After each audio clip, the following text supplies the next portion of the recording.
Hello there. Thank you so much for joining us. This is News Channel Nebraska. My name's Eric McKay. Let's take a look at our top headlines today. Beginning on Capitol Hill, where for hours Thursday morning, Democratic leader Hakeem Jeffries of New York held the floor, speaking out against President Donald Trump's $4.5 million tax breaks and spending cuts bill. Republicans, who'd been up all night, were ready to vote on the package Thursday and send it to the White House, but Jeffries seized on a leader's prerogative for unlimited debate.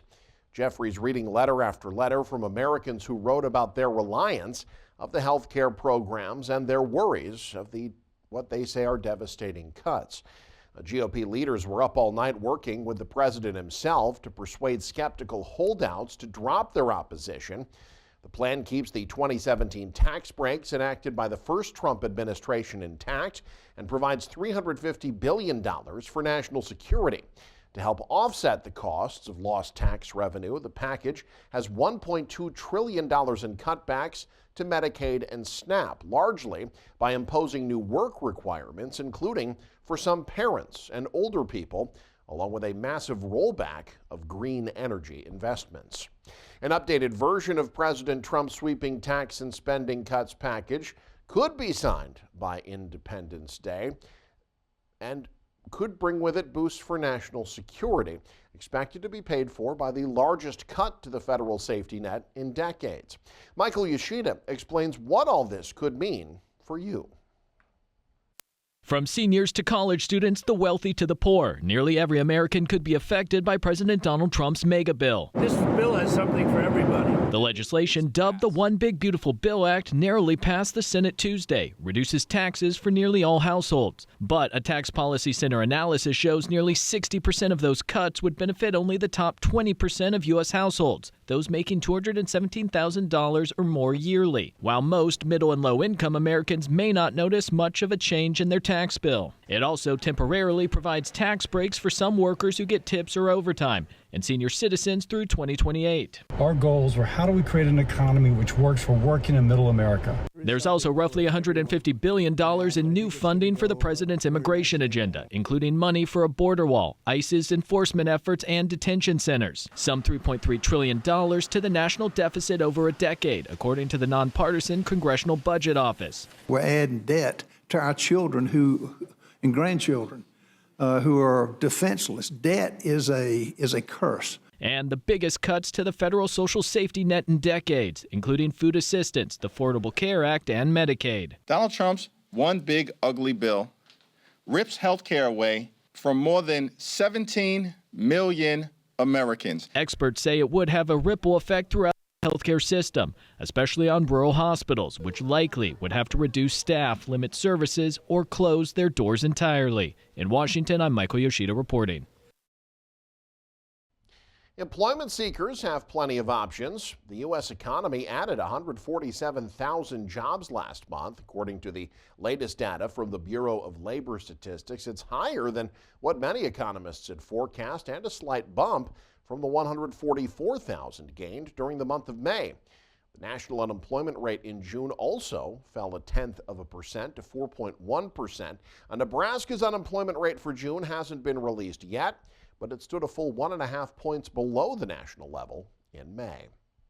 A nonprofit in central Nebraska making major changes by pausing partner grants and altering its funding model.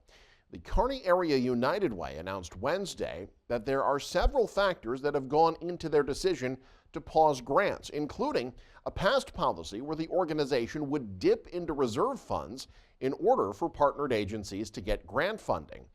The organization says they fell about $90,000 short of their campaign goal this past year. That forced them to dip further into the reserve, which is now nearly depleted. A recent unexpected staffing change, in addition to all this, made matters worse.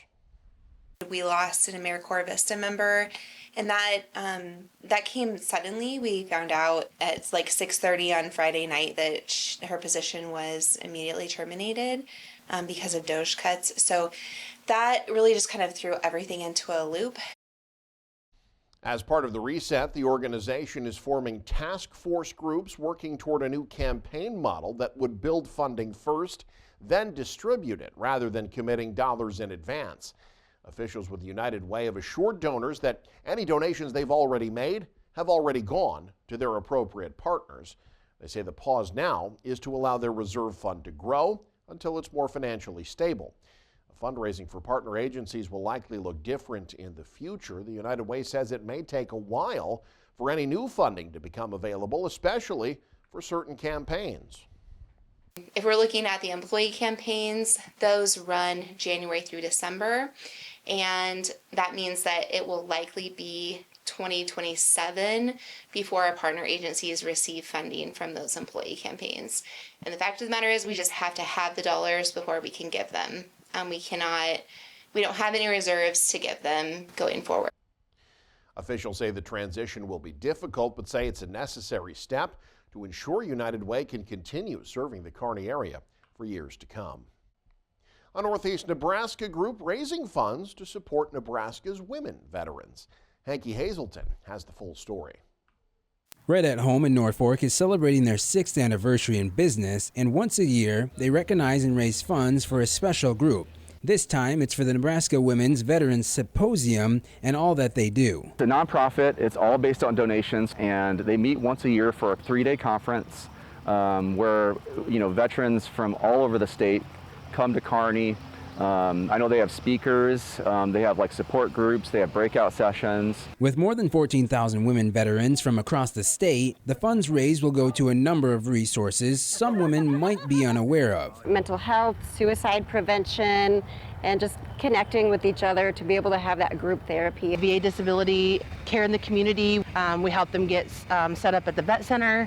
This is a way for us to bring them all together and get the resources that they don't have access to or don't know that they have access to where they're at. Right at Home hopes this event will inspire others to not only remember the brave women who fought for this country, but also why we continue to still live in freedom. They did everything that they could do to serve for us. It's an honor to be able to kind of give back to them. Sometimes they're not as recognized as the gentlemen who also are wonderful, but we really want you to support those women veterans. In Norfolk, Hanky Hazelton, News Channel, Nebraska. In a town known more for ranching than Renaissance, a brushstroke of surprise catching the eye in downtown Valentine. Casey Wannenberg introduces us to a unique new business in a small town. In a small town, you might expect to find a restaurant, maybe a bar, and a beauty salon. But a fine art gallery? Light on those. That's a rare brushstroke in a rural scene. Typically, most art galleries are in the big cities. There's a little horse up here and everything like that. Meet Craig Beeman, a professional artist who just returned to his hometown of Valentine. And I wasn't planning to come back. I mean, we've been living in South Tennessee for the last 6 years, and we'd lived in Texas for 12 years, Florida for 12 or 14 years. This is a neat one. This is called Where There Is Light. Beeman spent years traveling the country, first as a minister, then as an artist. But when this old building appeared on his Facebook feed, something clicked, like paint meeting canvas. And I saw this building and I said to my wife, I said, well, that would make a good place to have an art gallery on the main level. We could live upstairs. It's no surprise that Beeman embraced a new adventure. After all, he didn't pick up a paintbrush until he was 46. This is a neat one. This is a mountain. By 2006, he was painting full time. And it was the grace of God, Casey, that has just given me this gift. And so as I paint, I'm having joy. Here we have the Grand Canyon. A joy he hopes to pass along to others through every canvas. So my hope is that people come and see, they see these paintings, they see the detail, they see whatever they see, that they see the grace of God, and it will encourage them. He said, you ought to put an eagle in there. Because Beeman hopes that by looking at the beauty in a painting, you might just take a moment to enjoy God's artwork outside. In Valentine, Casey Wannenberg, News Channel, Nebraska. And finally, after a long, successful, hardworking career, a legendary reporter in Nebraska calling it a career. We've been lucky enough to call him one of our own for the last few years here at News Channel Nebraska. Jake Bartecki has his story. Every single day, reporters across Nebraska attend meetings, push a button to go on the air, and publish stories. But few have done it as long as Beatrice's Doug Kennedy. But a 45-year story in the news is about to come to an end. The KWBE and News Channel Nebraska reporter is set to step into retirement. It's been a career. You know, coming out of college in 1980, I had no idea I'd be here, 40, 45 years later. Good afternoon. This is the Midday News on News Channel Nebraska at KWBE. That sentence has become a staple of KWBE radio in Beatrice. Kennedy graduated from Iowa State in 1980 and was shortly hired at KWBE by General Manager Bud Pence. Since then, he's earned over 100 journalism awards, covering major events like the Beatrice 6 and severe weather.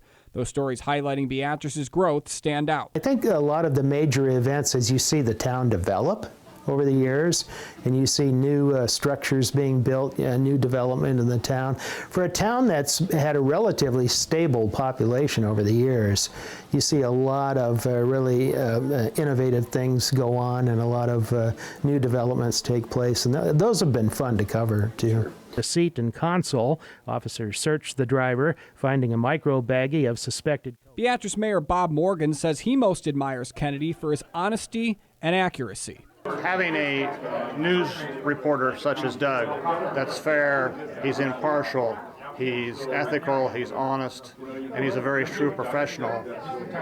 It was a great experience for this city to have someone like that for 45 years. For Kennedy, that goes back to a professor in college. If you misspelled the name or you got a really important fact wrong and you turned in a newspaper article or a piece that you were doing, you got an automatic F on it, and then you had to redo it over. And that kind of ingrained into me the importance of accuracy and making sure before you put anything on, you make sure you have it right, you make sure you have all the names right, your facts right. Throughout Doug's 45-year career, no one's worked beside him more than KWBE program director Dave Needfeld. For 38 years, Kennedy and Needfeld have shared the airwaves of the KWBE morning show. It's been a wonderful ride. It's been a great ride to be able to work with him and learn basically from the best, in my opinion. He's just a good friend and a good colleague to have around. In the past several weeks, Kennedy's received recognition from colleagues at the Beatrice School Board, City Council, and the Gage County Board. As he reflects back on the impact he's had on the community, appreciation tops all else. You know, when you get to the end of it, I don't think you really grasp sometimes what the impact has been, and that's what's been so humbling about it. That's really rewarding. Money's fine, but rewards like that, I don't think you can top things like that. Now, Kennedy says he plans to stick around the Beatrice area, but spend a little more time with family, a little more time on the fishing bank, and a little more time on the golf course. And if you know Doug, it'll be walking and carrying his clubs only. In Beatrice, Jake Bartecki, News Channel, Nebraska. And you can stay up to date with the very latest by following us online. Head to newschannelnebraska.com. Click on the news tab there. You can also follow us on X, like us on Facebook and Instagram as well. Thanks for joining us. Have a great weekend. This is News Channel Nebraska.